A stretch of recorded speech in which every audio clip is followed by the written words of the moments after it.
as you're sharing what you already do, we will collect these. We were going to put them on a flip chart, but why not use technology, and then we can just post them on the website or send them to you. So, what you already do. And no thing is too small. There's no such thing. It's all good and it's all important. Who would like to start? Okay, Jen. In my research methods class, the first lecture is on science versus pseudoscience. And so we talked about that, and I had my students writing reflection papers every quarter of the semester, just a tying class to their lives, and that's was like one of the themes in the first reflection paper was being able to pick out. They're talking about like now they ask like when their parents or their friends say, well, you know that that's bad for you, or you know that you shouldn't blah blah blah. And now they're like, why? How do you know that? Who said that? Where did that come from? So the whole portion of critical thinking and inquiry and reflecting on what you're doing. I mean, you know, I like Nike, just do it.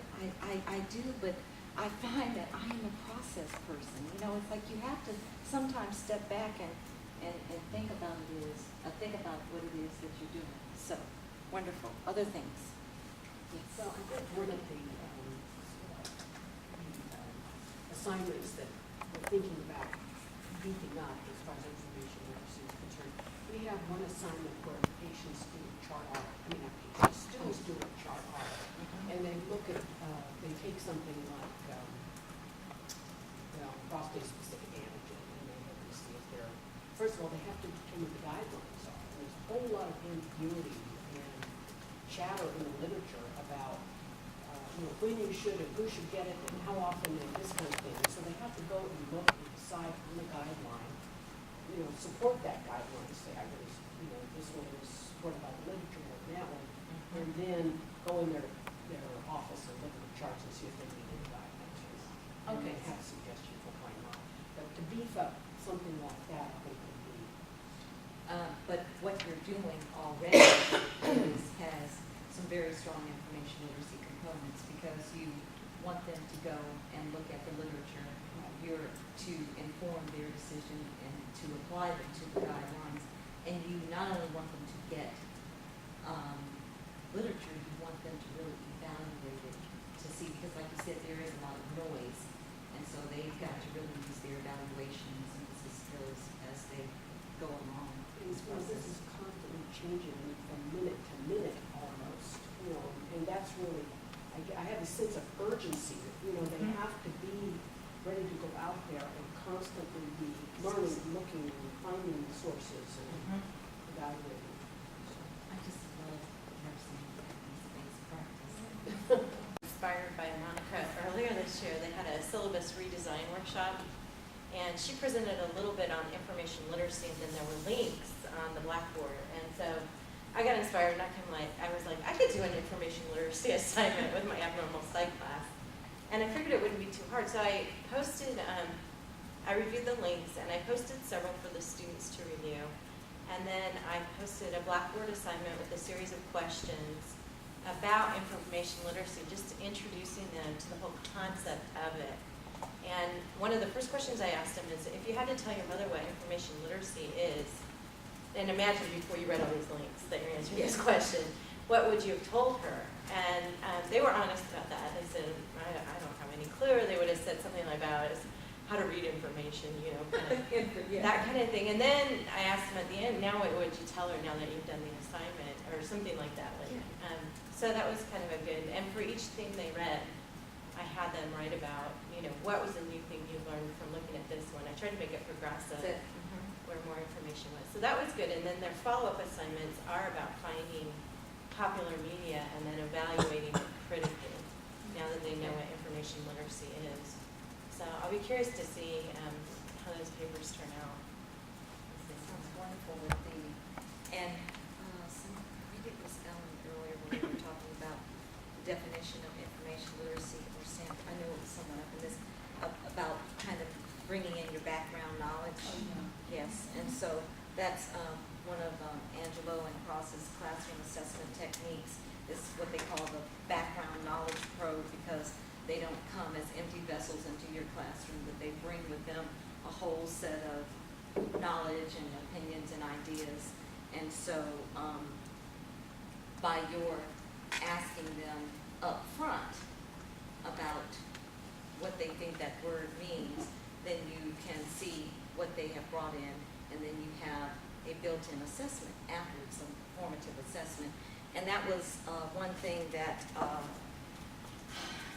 we didn't really talk about, but once Ellen mentioned the word assessment, I said to myself, you know, assessment of information literacy, as with everything else, is very important, and that was, I am an assessment person, so sometimes the stuff that's right here, that's on the tip of your nose, is stuff that you don't see. So to the extent that we can, we, today when we are working in teams and doing some assignments, kind of think of that sort of thing. That was a very quick pre-post test kind of thing that tracks progress so that you can see, you know, it's not a summative product, but it is a product that gauges student learning. So that was very good.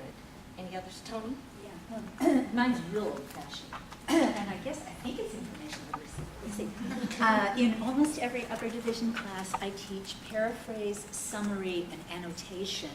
In addition, I also give them, you know, especially because I teach older literature, I'll give them some sort of manifesto written by a romantic poet and ask them to identify the key ideas, things that we think, you know, we're going to be finding over and over again in this poet's work. Is it your syllabus where you ask them to write something 3 times, where they... Yes, that's the plagiarism I exercise. thought that was brilliant. Oh, thank you. Because I had never thought of it that way. Let me, you want to explain that assignment that you have them do to help with the paraphrasing, and then I'll comment on it. Yeah, well, they dovetail very nicely. You want me just to talk about the paraphrasing? Yes, part? just that where you have them write it three different ways. ways. Yeah. Yes. See, after they've learned to plagiarize and summarize, I'm trying to teach them the skills of drawing out the most important information and assembling it, synthesizing it in an efficient form. Then I have them take that information, that article, and present it in a paragraph in 3 different ways. First time completely plagiarized. Second time with folding quotations in such a way that they could plagiarize without realizing that that's what they're doing, so they have to incorporate quotation but not plagiarize. And then the third time, they have to not incorporate any quotation but put it in their own words. Summarizing. Yes. What struck me about that assignment is that there are a number of websites on the web, and that is absolutely information literacy, the use part of it, where that big bucket that encompasses everything, but it's being able to document and cite and get your concepts and ideas together. So we do, depending on the university, I have taught plagiarism workshops before. Unfortunately, these were people who had gone through to the office of the dean of students or something, so they were in trouble. And I like to think, I'm hoping, that most of the plagiarism that students do is unintentional because they don't know. And I don't know whether I said this last time on tape, and I probably shouldn't, but I kid you not, I would have been up for plagiarism as an undergrad. When I really found out what plagiarism was, I was like, oh my gosh.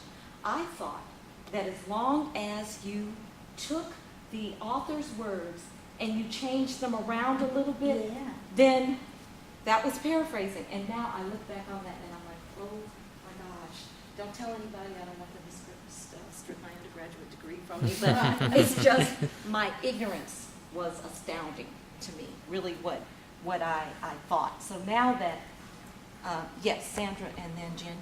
Oh, okay. Oh, okay. Talking about plagiarism, right? Mm-hmm. Sometimes it's very hard. It depends on what you're writing about. If you were writing from a content area, vocabulary is very, very more, the technical vocabulary, not academic, but technical vocabulary is very fixed.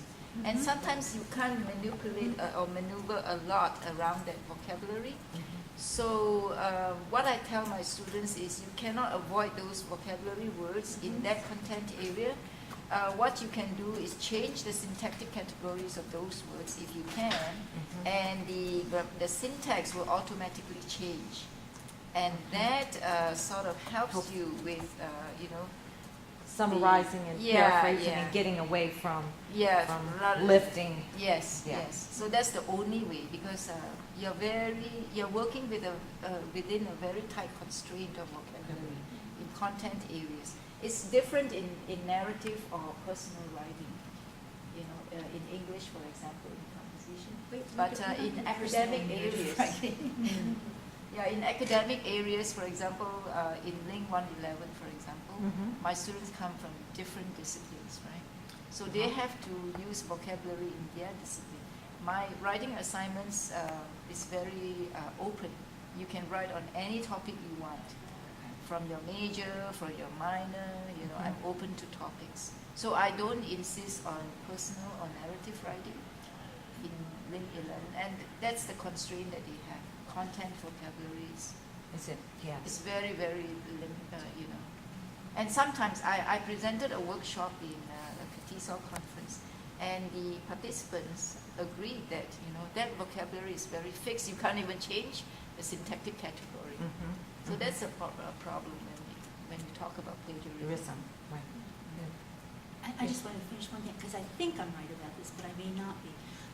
It seems to me that in asking them to do exercises summarizing and paraphrasing, you're also assessing in the classroom their understanding of the material, and so that you can intervene. Absolutely. It definitely serves a twofold purpose, and that's what struck me about your assignment, because as I was saying, there are several websites that, Diana Hacker's website, she has some exercises that you can assign to your students, and it's basically you're given an original phrase, and then you're given a selection of other phrases, and you have to tell which one is the or non-plagiarized form.